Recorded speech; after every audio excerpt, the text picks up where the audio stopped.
कोठे गुंतलासी द्वारकेच्या राया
देवा प्रभू कुठे गुंतलास रे बाबा, का उशीर लावतोस, वेळ का सकया लावी येला.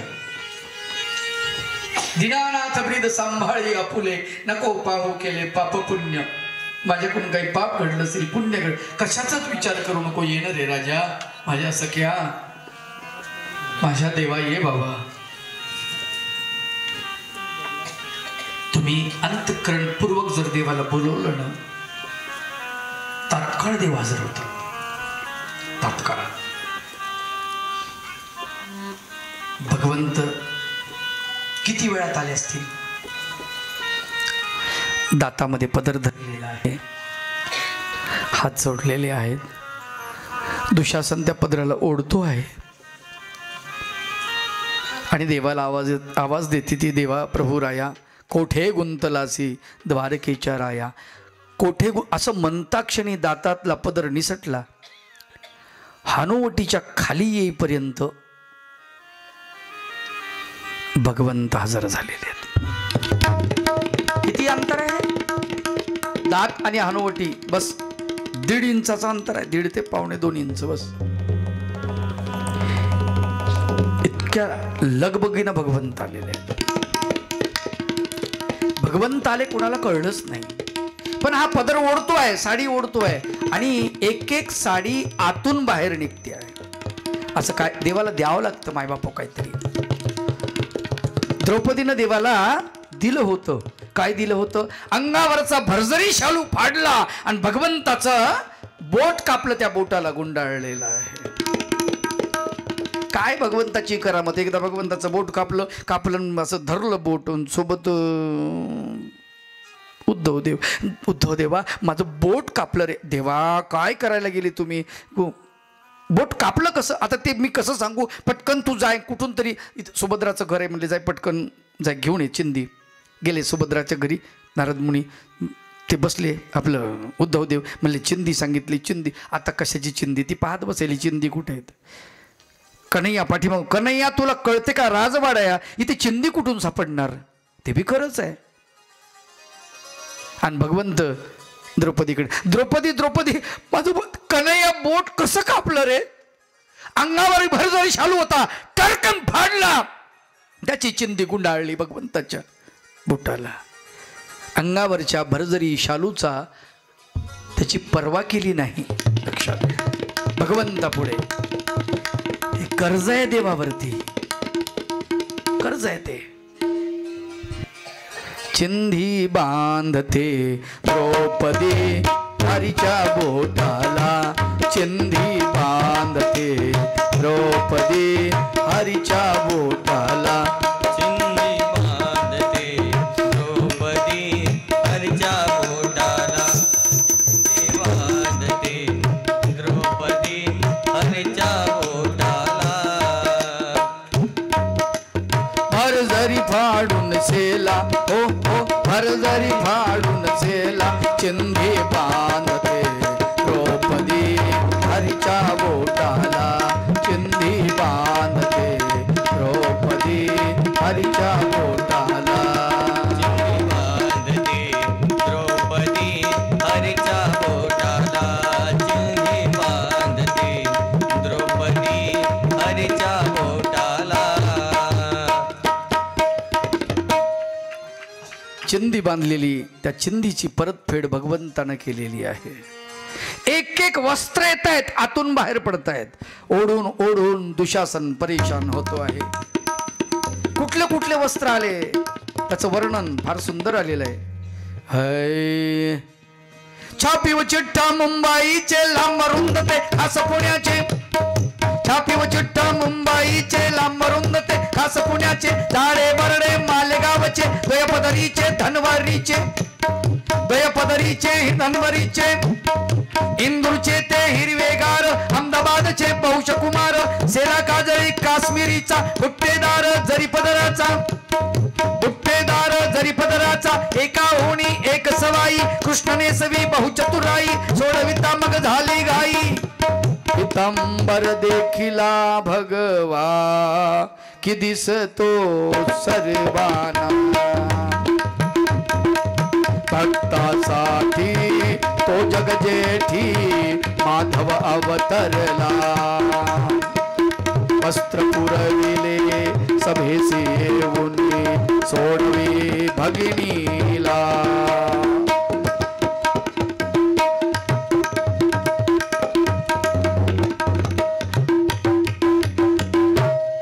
कुठले कुठले वस्त्र आलेले, ढिगारा पडला, आचार्याच मध्ये पडले, आश्चर्यामध्ये पडले, काय बा हे. शेवटी थकले, चक्कर येऊन पडले खाली. चक्कर येऊन पडल्यानंतर मग म्हटले आता आता वस्त्राला हात लावायचं काम नाही. शेवटी भगवंताच्या अंगावरचा जो पितांबर आहे तो दिसला आणि मग सगळ्यांचे डोळे दिपले. सगळ्यांनी भगवंताच्या नावाने जयघोष केला. पितामह भीष्म, गुरुद्रोणाचार्य, कृपाचार्य सर्वांनी जय जयकार केला. पांडवांनी भगवान गोपाल कृष्ण की, सगळ्यांनी जयकार. भगवंताच्या नावाने जयघोष झाल्यानंतर हे सगळे बेहोश पडले. यांचा दुष्ट हेतू हा काही पूर्ण झाला नाही. असं ठरलं की आता 1 वर्ष अज्ञातवास आणि 12 वर्षाच्या वनवासाला तुम्ही जावं. वल्कले नेसलेली आहेत, पोतड्याचे कपडे, आणि 5 पांडव, 6वी द्रौपदी, हे सगळेजण वनवासाला निघालेले आहेत. कुंती मातेला मात्र गांधारीने जाऊ दिलं नाही. तू माझी बहीण आहेस, तू इथेच थांब. किती अवघड आहे. आपले पोरं जंगलामध्ये वनवास भोगतायत, छातीवर दगड ठेवून राजमहालामध्ये ती आहे, सोन्याच्या ताटामध्ये जेवण, तिला कसं वाटत असेल, ती विष वाटत असेल. लेकरं दरदर भटकत आहेत, कंदमुळं खाते आहेत. भगवंताची तिथे आराधना केली त्यांनी की देवा भगवंता भगवान गोपाल कृष्णानं सूर्याकडून थाळी दिली आहे आणि ती थाळी दररोज दिवसभर त्याच्यामध्ये अन्न निफजायची, तयार व्हायची. संध्याकाळी द्रौपदीचं जेवण झालं की ती थाळी धुवून टाकायची, पालती घालायची आणि मग त्याच्यात काही निर्माण होत नव्हतं. पुन्हा सूर्योदय झाला की पुन्हा त्या थाळीमध्ये अन्न. किती लोक जेवा, टेन्शन नाही. ही भगवंताची कृपा. पण तुम्हाला सांगतो, भगवंत पाठीमागे असून सुद्धा पांडवाची किती दुरावस्था झाली आहे नाही का. म्हणतातच ना, ते पांडव अखंड वनवासी, पाहते पांडव अखंड वनवासी.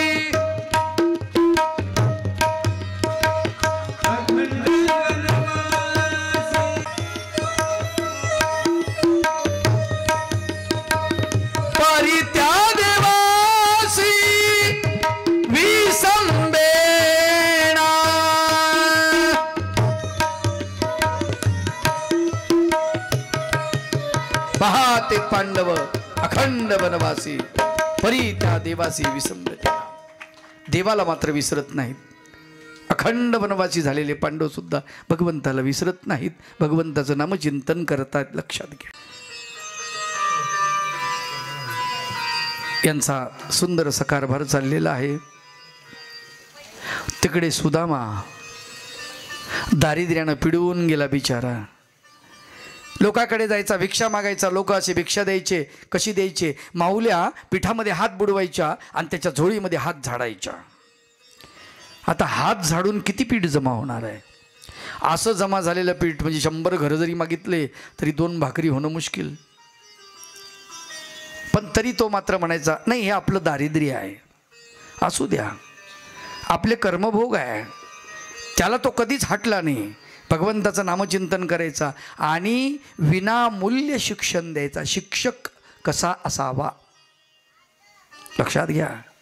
कधीच संदीपानी ब्राह्मणानं कुणासोबत तक्रार केली नाही. सगळ्या मुलांना गावातल्या शिक्षण दिलेलं आहे त्यांनी.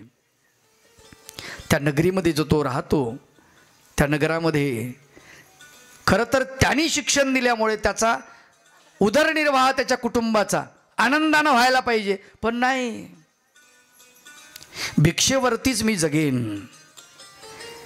आपण ब्राह्मणाला नावं ठेवतो, पण काही ब्राह्मण असे बी आहेत ना, हे लक्षात घ्यायला पाहिजे, ज्यांनी आपल्या उभ्या आयुष्याचं रांगोळी केलेली आहे. अशी ही माणसं आहेत. माहिमभट्ट नावाचे ब्राह्मण, श्रीमंत भोजन आहे त्यांचं. कितीतरी पदार्थ. पण जेव्हा रुद्रपूरला येतात, गावामध्ये भिक्षा मागतात, लोक म्हणतात याच्याकडे गाई आहे, हा सोन्याचा व्यापार करतो. सोन्याचा व्यापार करायचे, दागिने घडवायचे आणि विकायचे. आणि त्या पैशात, आलेल्या पैशामध्ये श्री प्रभू गोविंद प्रभू बाबांना त्यांनी खाऊ पिऊ घालायचं. अन्नधान्य ते आणायचं आणि त्याच्यामध्ये तूप आणायचं, दूध आणायचं वगैरे सगळं जे लागल ते घेऊन यायचं आणि श्रीप्रभू बाबाला उपहार करायचा. दररोजचा जो उपहार होता, कोणाचा नसेल त्या दिवशी महिमभट्टाचा उपहार असायचा.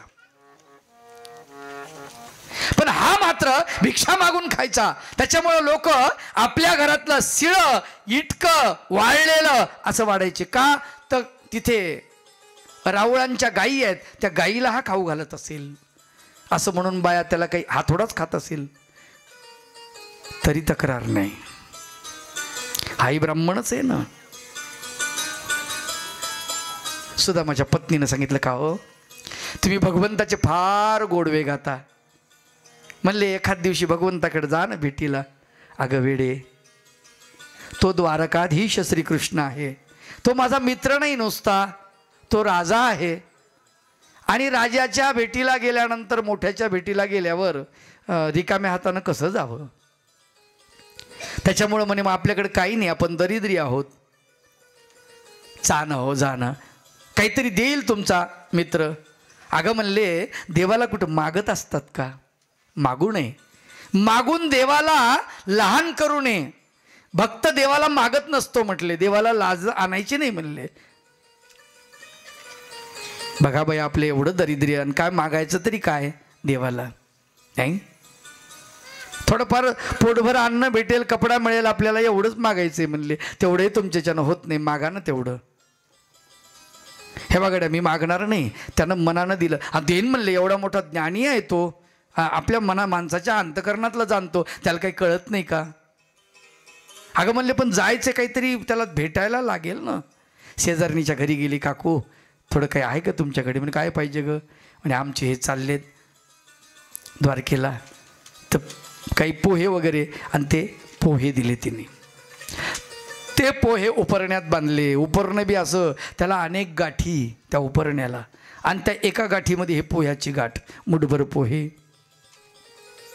त्या मुठभर पोह्याच्या गाठीचं ते उपरणं, अखंड गाठीचं उपरणं खांद्यावरती घेतलं, पायामध्ये खेटर घातले, उघडा बंबदेह, डोक्यावरती पगडी नाही, काही नाही, काही नाही, काही नाही. आणि सुदामदेव भगवंताचं नामचिंतन करत निघालेले. श्री कृष्ण गोविंद हरे मुरारी, हे नाथ योगेश्वर वासुदेव. श्री कृष्ण गोविंद हरे मुरारी, हे नाथ योगेश्वर वासुदेव. श्री कृष्ण गोविंद हरे मुरारी, हे नाथ योगेश्वर वासुदेव. श्री कृष्ण गोविंद हरे मुरारी, हे नाथ योगेश्वर वासुदेव.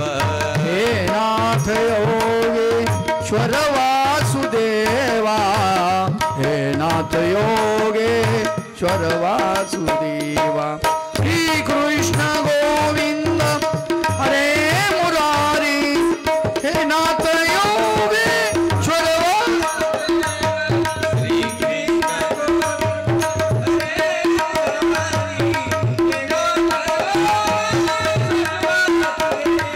श्री कृष्ण गोविंद हरे मुरारी, हे नाथ योगेश्वर वासुदेव. श्री कृष्ण गोविंद हरे मुरारी, हे नाथ योगेश्वर वासुदेव. श्री कृष्ण गोविंद हरे मुरारी, श्री गोपाल कृष्ण भगवान की. गोविंद हरे मुरारी, हे नाथ योगेश्वर वासुदेव. भगवंताचं भजन करत करत तो आपल्या सुदामनगरीमधून निघालेला आहे. त्याचं वर्णन आलेलं आहे. त्याची दरिद्री इतकी आहे की पत्नीच्या लुगड्याला अनेक गाठी आहेत असं वर्णन आलेलं आहे. सुदाम चौक नावाचं काव्य आहे पा. सुदाम चौक आरतीच्या भागामध्ये फार सुंदर आहे. काळ यवन राज्यामध्ये कपिला नाम नगरी असुनी, कपिला नाम नगरी असुनी, तेथे वस्तीस सुदाम ब्राह्मण दारिद्र्ये पिढुनी, तेथे वस्तीस सुदाम ब्राह्मण दारिद्र्ये पिढुनी, नित्य करुणी कोरान्न मिळवणे आणि तसे सदनी, मिळवणे आणि तसे सदनी, नित्य करुणी कोरान्न मिळवणे आणि तसे सदनी, मिळवणे आणि तसे सदनी, तेथे वस्तीस सुदाम ब्राह्मण दारिद्र्ये पिढुनी, तेथे वस्तीस सुदाम ब्राह्मण दारिद्र्ये पिढुनी. वस्त्रण तडधनु लपवायासी, वस्त्रण धडतनु लपवायासी, ग्रंथी पडल्या स्त्री वसनासी, ग्रंथी पडल्या स्त्री वसनासी, मुले दिसती केवळ वनवासी, मुले दिसती केवळ वनवासी, अवलोकुनी तो झुरे मानसी, अवलोकुनी तो झुरे मानसी.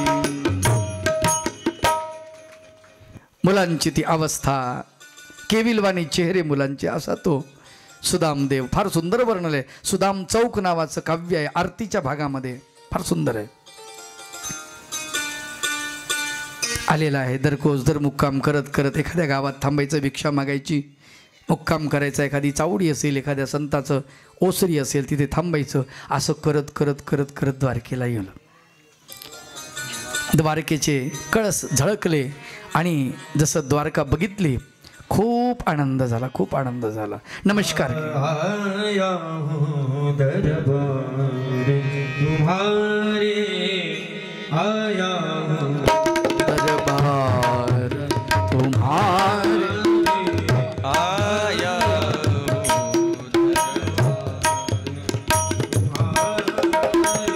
आया हो दरबार उभारे, आया हो दरबार आए.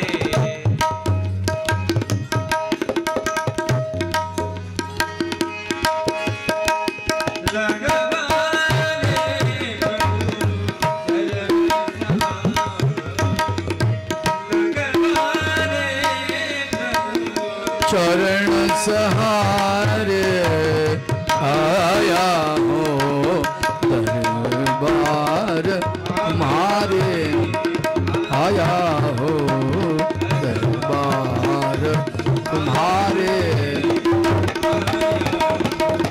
दरबार तुम्हारे.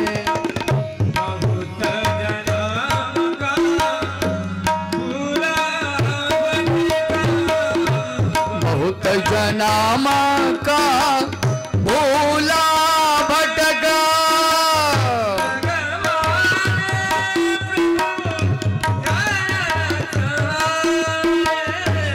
लगवा ले प्रभु चरण तुझ,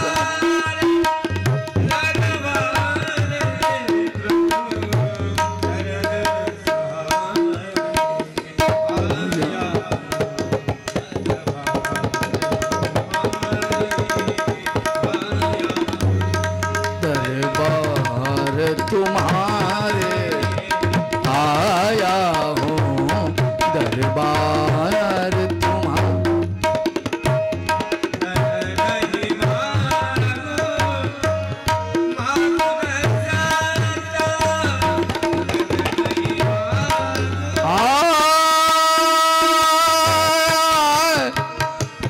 धन नहीं मांगू, नहीं मांगू धन, धन नहीं मांगू, मांगू ना सत्ता.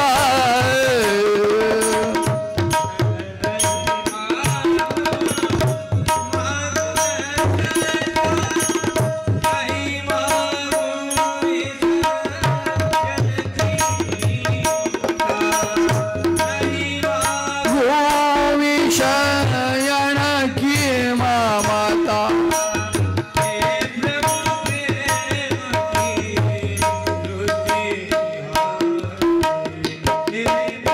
प्रेम के वृत्ति निहारे, आया हो दरबार तुम्हारे, आया हूँ दरबार तुम्हारे, आया हो दरबार तुम्हारे.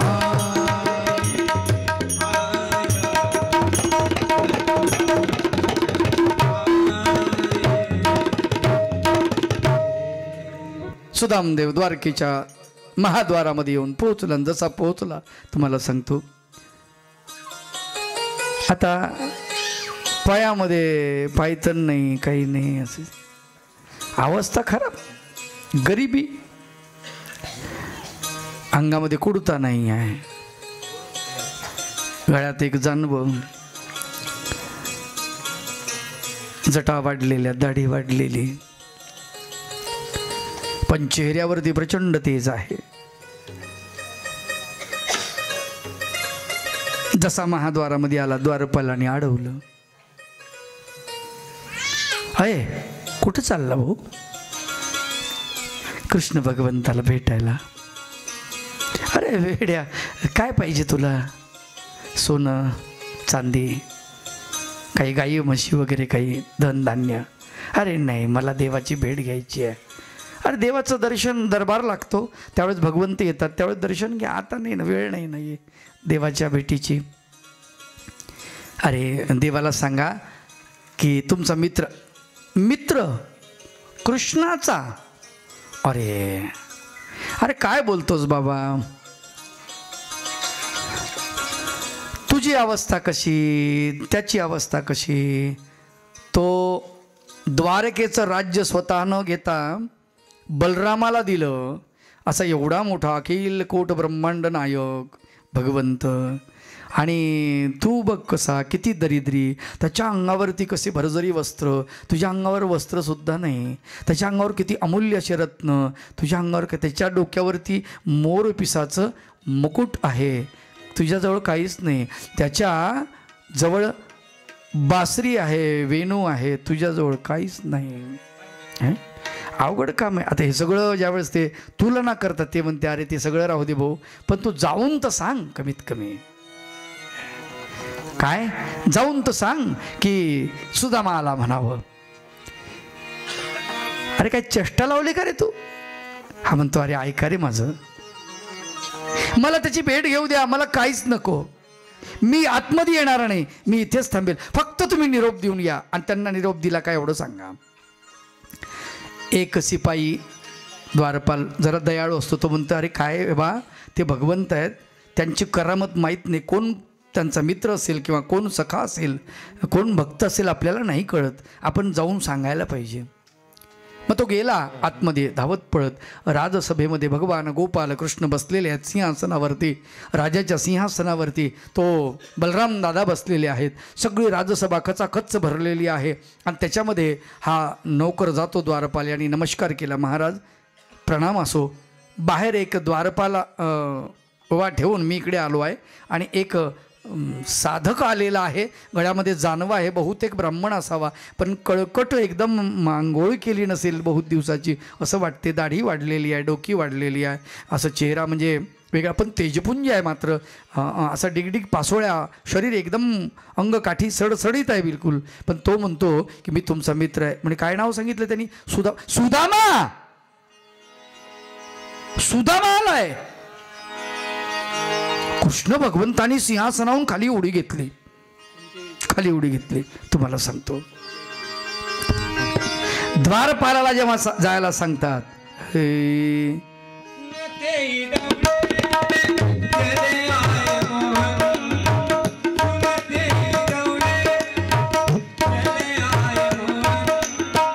लगाया गले से, लगाया गले से सुदामा को मोहन.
चरण आंसुओं से प्रभु ने धुलाए, बराबर में अपनी सुदामा को बिठाए, बराबर में अपने सुदामा को बिठाए. चरण आंसुओं बराबर में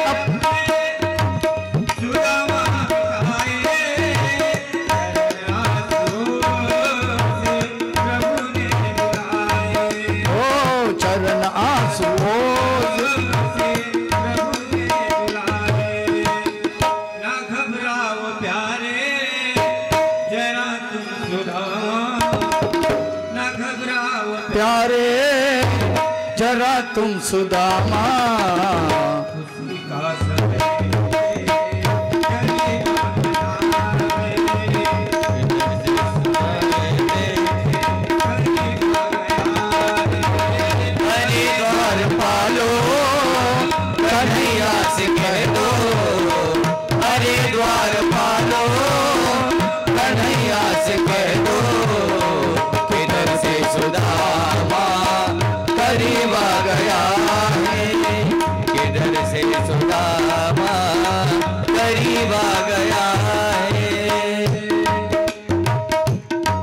परब्रह्म परमेश्वर भगवान गोपाल कृष्ण धावत धावत गेलेले आहेत. काय नेमकं झालेलं आहे कोणालाच कळेना. रुक्मिणीला अचंबा वाटला की असा कोण मित्र आहे भगवंताचा की भगवंत त्याचं नाव ऐकता क्षणीच राजसिंहासनावर उडी मारून खाली पळालेले आहेत. भगवंत महाद्वारापर्यंत गेलेले आहेत. वेशीमध्ये ज्यावेळेस बघितलं द्वारपालाच्या जवळ सुदामा उभा आहे. भगवंत धावत जातात आणि सुदामाची गळा भेट घेतात. सुदामा किती दिवस झाले रे भेटलास. काय ते सुंदर दिवस होते.